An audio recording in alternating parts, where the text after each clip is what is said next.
heat, heat.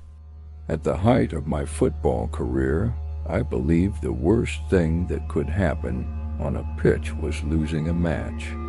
I was wrong. The worst thing that can happen is realizing the match never really ends.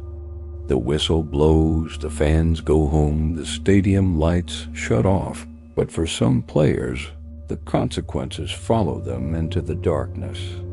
It was the final group stage match of an international tournament. Not quite the World Cup, but close enough that our entire nation had stopped functioning to watch us play. Streets were empty. Schools had closed early. Every television in every restaurant, bar, and living room was tuned to the game. The score was tied in the 89th minute when I made the mistake that would ruin my life. The ball came to me near midfield. My legs were gone. My lungs burned. Every muscle felt like it was tearing apart. I tried to switch the field with a long pass, but my touch was poor. The opposing winger intercepted it instantly. One pass became two. Two became three. Before I could recover, their striker was through on goal. Our captain, Mateo Ruiz, launched himself into a desperate tackle. For one beautiful second, it looked like he had saved us. Then the ball ricocheted off his boot, curved through the air, and rolled into our own net. The silence that followed was worse than any scream. 80,000 people stopped breathing at the same time. Then the other side erupted. Fireworks exploded. Commentators shouted. Our dreams died. But losing wasn't what terrified us. Back home, football wasn't simply a sport.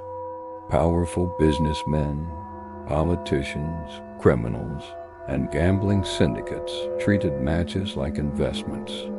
Millions were won and lost every night. Rumors spread quickly that certain groups had lost fortunes on our defeat. At first, we ignored it.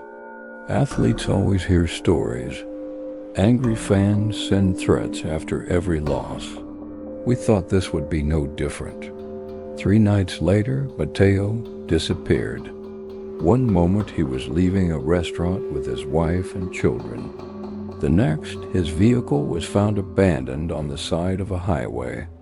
No witnesses, no ransom demand, no trace. The police searched for weeks. They found nothing except his watch discarded near a river.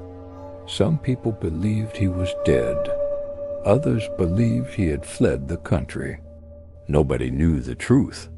Then my phone rang at 2 in the morning. A blocked number. I answered. A man's voice told me to come alone to an abandoned stadium outside the city.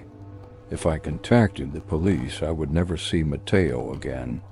I should have hung up. I should have called authorities. Instead, guilt drove me there. When I arrived, the stadium looked like a giant concrete tomb. The floodlights were dead. The parking lot was empty. Wind howled through broken entrances. I walked toward the pitch and immediately noticed someone sitting alone in the center circle. It was Mateo, or at least it looked like Mateo. His uniform was filthy. His face was bruised beyond recognition. His eyes looked hollow. Around him stood 6 men in black clothing. One of them tossed a football toward me. "Play," he said. I thought it was a joke. Then I noticed the rifles. They wanted entertainment. For the next hour, they forced me to play one-on-one against my own captain, while armed men laughed from the sidelines. Every missed shot earned a punch. Every mistake earned another beating for Mateo. Eventually, exhaustion overcame both of us. We collapsed on the grass. That's when their leader finally spoke. He told us a powerful gambling operation had lost millions because of our failure. Somebody had to pay. Mateo had already paid. Now it was my turn. Before I could react, a hood was thrown over my head. I woke up chained inside a shipping container. The days passed, maybe weeks. There was no light, no clock, no sense of time. Food appeared occasionally. Water appeared occasionally. Voices echoed outside. Sometimes I heard screams, sometimes gunshots. One night I heard a familiar voice calling my name. It was Mateo. He sounded weak, broken. He begged me to forgive him. Then there was a gunshot. Silence followed. Complete silence. The next morning, my captors opened the container and dragged me outside. We were deep in the mountains. Dozens of armed men stood around a giant television. A football match was playing. Another tournament. Another team. Another victim waiting to be created. Their leader pointed at the screen and smiled. "See?" he said. "Football is the perfect business.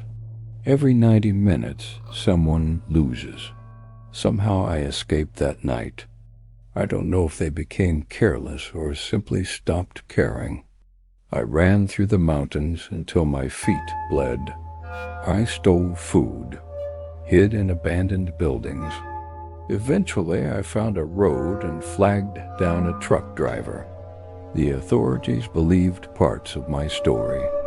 Other parts sounded too insane. No evidence remained. The camp was gone when investigators searched for it.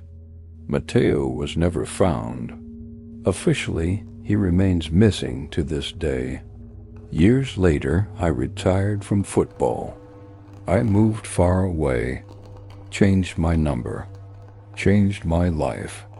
Yet every time I watch a match, every time I hear a commentator talking about pressure, expectations, or consequences, I remember that night in the mountains. I remember the men laughing around the television.